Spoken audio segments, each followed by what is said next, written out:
Homeland Security Secretary Alejandro Mayorkas says his department has been preparing for the lifting of Title 42. Roll tape. Title 42 is a public health authority.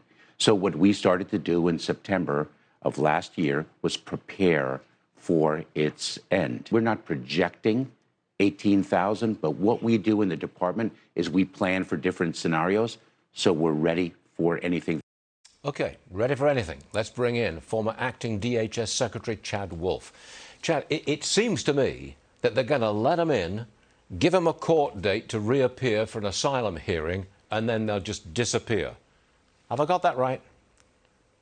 Well, you do, unfortunately. The Secretary talks about a 6-point plan that he unveiled last week.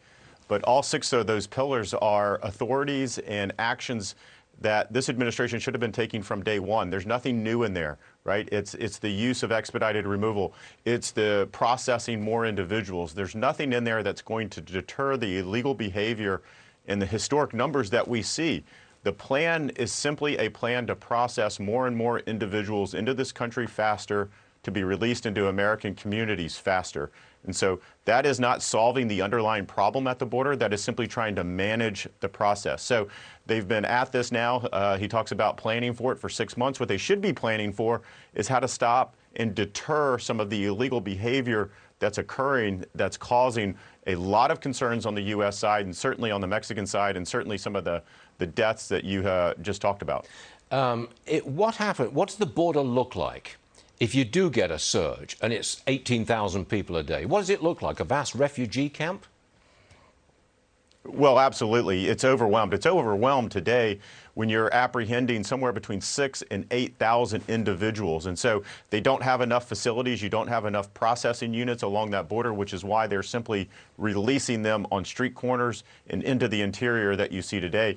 If it goes beyond that and it's projected up to 18,000, then you start seeing pictures again of individuals probably under bridges and other places that they don't belong. Now, what the Secretary and others in the administration will have you believe is that they are surging more individuals to that border. Again, they're asking Congress for more Border Patrol agents, not to actually patrol the border, not to actually do their job, but to actually just process more and more individuals into the country. So this is a little smoke and mirrors what the department is trying to do. They don't want to solve the problem. They want more and more resources and individuals to simply process more and more people into the country. And again, you're not solving the issue there. You're actually incentivizing more and more of that illegal immigration to occur. What a mess. What an absolute mess. Chad Wolf, thanks very much for being here. And come back soon because we need more on this. Thanks very much, Chad.